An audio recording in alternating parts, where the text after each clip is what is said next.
ഒരു ഒരു ഒരു വിഷയം ഉണ്ടോ നമ്മൾ മറ്റേ രണ്ട് വിഷയം ചോദിച്ചോ. പറയട്ടെ. നമ്മുടെ മറ്റേ അവിടുത്തെ ആൻറ്റി ഇല്ലേ, എവിടുത്തെ ആൻറ്റി? മേടാ ചേച്ചി. ആ അതിൻ്റെ അടുത്ത വീട്ടിലെ ആൻറ്റി അവരുടെ വീട്ടിലെ കുറച്ച് പ്രശ്നങ്ങൾ പറഞ്ഞു. പ്രശ്നങ്ങളെന്ന് വെച്ചാൽ വേറെ ഒന്നുമല്ല, അവിടുത്തെ അവരുടെ മോളെ നല്ലോണം പഠിക്കണമെന്ന് വെച്ചാൽ.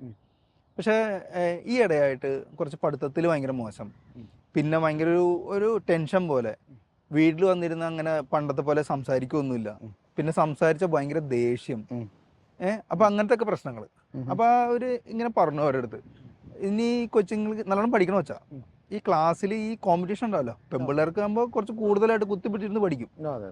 അപ്പോൾ ഫസ്റ്റ് നിൽക്കണ കൊച്ചും സെക്കൻഡ് നിൽക്കണ കൊച്ചും തമ്മിലുള്ള വ്യത്യാസങ്ങൾ. അപ്പോൾ ഇവർക്കൊരു സംശയം, കൂടെയുള്ള കൂട്ടുകാരിക്ക് ഫസ്റ്റ് ആവാൻ വേണ്ടിയിട്ട് വല്ല കൂടോത്രം വല്ലതും ചെയ്തായിരിക്കും. കാരണം വെച്ചാൽ ഇതുവരെ ഇല്ലാത്തൊരു പ്രകൃതത്തിൽ ഇപ്പോൾ കൊച്ചിന് കാണേണ്ടത്. അപ്പോൾ അത് ആൻറ്റി അടുത്ത് പറഞ്ഞപ്പോൾ ആൻറ്റീൻ്റെ അടുത്ത് പറഞ്ഞ് ഒന്ന് അവൻ്റെ അടുത്ത് ചോദിച്ചു നോക്കാൻ പറഞ്ഞു. നിങ്ങളൊരു കാര്യം ചെയ്യും,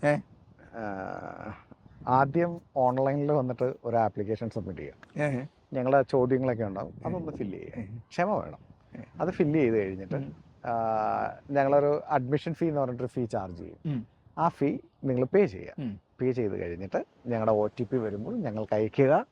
അതിനുശേഷം നേരെ ഞങ്ങൾ പറയുന്ന ടൈമിന് ഓഫീസിൽ വന്ന് കാണാം. അതൊക്കെ അവർ ചെയ്തോളൂ. ഞാനിതിപ്പോ പേഴ്സണലി നിന്റെ അടുത്ത് ഒന്ന് ചോദിച്ചാൽ ഇതിന് കൂടോത്രം വാങ്ങത്തില്ലൊന്നുമല്ല. അത്രയും നല്ല കൂടോത്രക്കാരന്മാരൊന്നും ഇല്ല, അപൂർവം ചിലരുണ്ട്. ഉള്ളവരെ നമ്മൾ പറഞ്ഞു കൊടുക്കാൻ പാടില്ല, ഇനി നാളെ എല്ലാം കൂടെ അങ്ങോട്ട് വെച്ച് പിടിക്കും. അതങ്ങനെയാണ്. അപ്പം നമ്മൾ കൂടോത്രത്തെ പറ്റി സംസാരിക്കണം. ഇപ്പൊ ഈ കൊച്ചിനെ പറ്റി സംസാരിക്കുക. ഇതിന് എത്ര വയസ്സുണ്ട്? 10ാം ക്ലാസ്സിൽ പഠിക്കുന്ന കുഞ്ഞു കൊച്ച്. എടാ, ആ മോളുണ്ടല്ലോ ഇപ്പം ഒരു ടീനേജിലേക്ക് വരികയാണ്. ടീനേജിലാണ് ആ കുട്ടി. ഈ സമയത്ത് ഹോർമോൺ ചേഞ്ചും ബോഡിയിലുള്ള ചേഞ്ചസും എല്ലാം അതിന് മാനസികമായും അങ്ങനെ പല രീതിയിൽ അതിനെ ബുദ്ധിമുട്ടിക്കുന്നുണ്ടാകാം. അതിന്റെ ഫ്രസ്ട്രേഷൻ ആ കൊച്ചു കാണിക്കുന്നതാണ്. പിന്നെ പഠിത്തത്തില് നമ്മൾ നോക്കണ്ട. കാരണം എന്ന് പറഞ്ഞാൽ അപൂർവം ചിലർ മാത്രമേ ഉള്ളൂ തുടക്കം തൊട്ട് അവസാനം വരെ ഒരുപോലെ പഠിക്കുന്നത്. ബാക്കി എല്ലാവരും ഓരോ സ്റ്റേജാണ് സ്റ്റഡീസിൽ. ആ സ്റ്റേജിൽ ചെല്ലുമ്പം ചിലർ ഭയങ്കരമായിട്ട് പഠിക്കും, ചിലർ ഭയങ്കരമായി പഠിച്ചൊരു ഉഴപ്പും അങ്ങനത്തെ പ്രശ്നങ്ങളൊക്കെ സംഭവിക്കാം. അങ്ങനെ എന്തെങ്കിലും ആയിരിക്കാം. പിന്നെ പിള്ളേരല്ലേ, ഈ പ്രായത്തിൽ ഈ ഹോർമോണൽ ചേഞ്ചും പിന്നെ മെന്റൽ സ്ട്രെങ്ത് ഒക്കെ മാറുമ്പോൾ വല്ല ഇഷ്ടങ്ങളും അനിഷ്ടങ്ങളൊക്കെ ഉണ്ടാകും. ഇതൊക്കെ ആ കൊച്ചിനെ ബാധിക്കാം. പിന്നെ ഈ ഓൺലൈൻ ക്ലാസ് എന്ന് പറഞ്ഞു വെച്ചിട്ട് എല്ലാത്തിനും മൊബൈലും കയ്യിൽ കൊടുത്ത് മുറിക്കാത്ത അടച്ചുപൂട്ടിയിരിക്കാൻ തുടങ്ങിയപ്പോൾ ഇവർ കാണുന്ന എന്ത് ഓൺലൈനാണെന്ന് നമുക്കറിയാം. നമ്മളെ കുട്ടികളെ പറ്റി തെറ്റിദ്ധരിക്കാൻ പാടില്ല. എല്ലാവരും പറയുന്ന ഒരു വാക്കുണ്ട്, എൻ്റെ മോൾ അങ്ങനെ ചെയ്യില്ല, അല്ല എൻ്റെ മോൻ അങ്ങനെ ചെയ്യില്ല. നല്ലതാണ്. അഥവാ അങ്ങനെ ചെയ്യുന്നുണ്ടെങ്കിൽ ഉറപ്പിച്ചോ നിങ്ങളുടേതല്ല കേട്ടാ.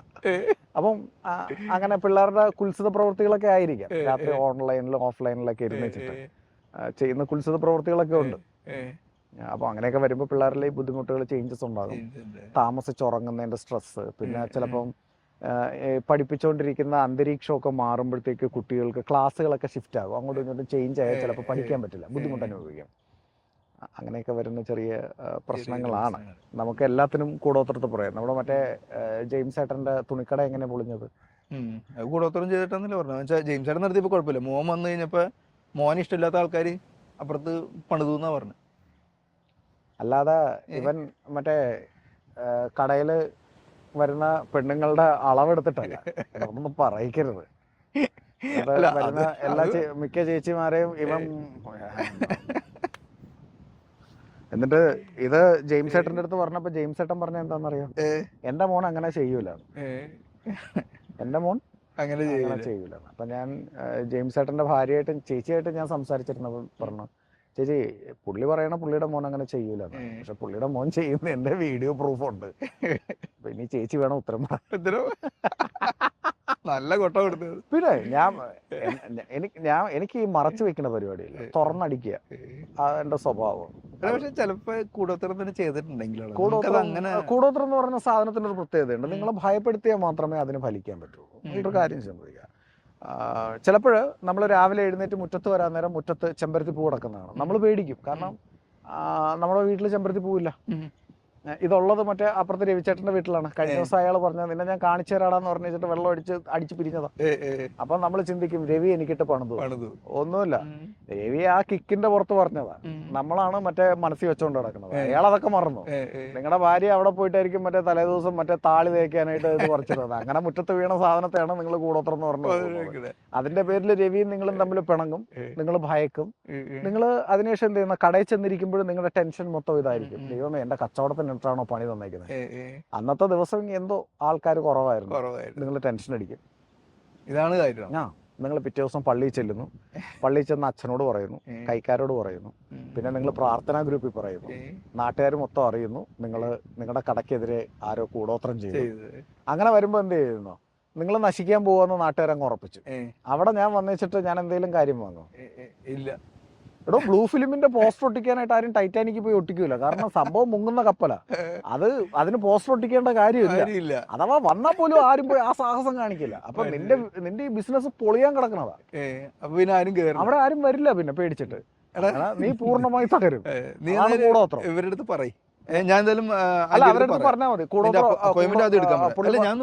കാരണം ഇവര് കൂടോത്രം എന്ന് വിശ്വസിച്ചിരിക്കുന്ന കാലത്തോളം അങ്ങനെ പറയാവൂ. ഇപ്പം നമ്മൾ ഇതിന്റെ സൈക്കോളജിക്കലി സയന്റിഫിക്കലി ഒക്കെ നമ്മൾ സംസാരിച്ചു കഴിഞ്ഞാൽ അവർ പറയുന്നത് എന്താണ്, മാന്തൻ പോട്ടൻ മോട്ട, അവന് വല്ല വിവരമുണ്ട്, അവന് കൂടോത്രം എന്തെന്ന് അറിയോ, പ്രേതത്തെ പിടിക്കാൻ നടക്കുന്ന അവന്റെ എന്ന് പറഞ്ഞിട്ട് എന്റെ വീട്ടിൽ ഇരിക്കുന്ന അച്ഛനും അമ്മയും എന്തിനാ ഞാൻ ചീത്ത കേൾപ്പിക്കുന്നത്.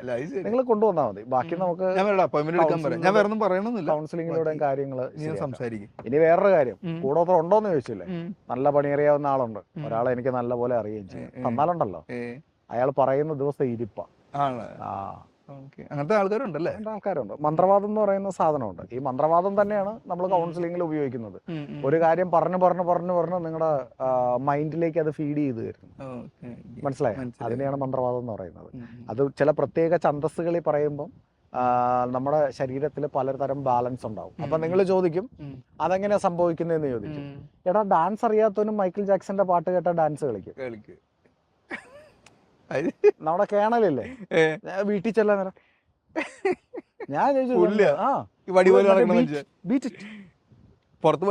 പുറത്ത് നടക്കുന്നത്. അതാ ഞാൻ പറഞ്ഞത്. കാരണം നമ്മുടെ ന്യൂറോൺസിനെ സ്വാധീനിക്കാനായിട്ട് ഈ ശബ്ദത്തിനും ശബ്ദതരംഗങ്ങൾക്കും കഴിയും. അതിന് പ്രത്യേകിച്ച് ഗന്ധങ്ങളും കാര്യങ്ങളും നമ്മുടെ മനസ്സിനൊരു ഭയവും കൂടി തട്ടിക്കഴിഞ്ഞാൽ നമ്മളത് വിശ്വസിച്ചു പോയാൽ അത് ഉറപ്പാണ് പിടിയാ.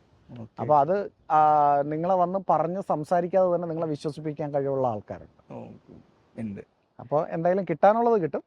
അവരുടെ അടുത്ത് പറഞ്ഞുതരാം, നല്ല കൂടോത്രമാണെന്ന് പറഞ്ഞെന്ന് പറഞ്ഞാൽ മതി. അല്ലെങ്കിൽ ഉണ്ടല്ലോ ഇവര് വേറെ ആരെങ്കിലും കൊണ്ട് കാണിക്കും. ഏതെങ്കിലും മറ്റേ വഴിവക്കിലിരിക്കുന്ന മന്ത്രവാദിയെയോ മറ്റന്മാരെയൊക്കെ പോയി കാണും. ലാസ്റ്റ് ഈ കൊച്ചിന്റെ ഭാവിയും പോവും, അതിന്റെ ജീവിതവും നശിച്ചു പോകും. നോക്കടാ, നോക്കണ്ട.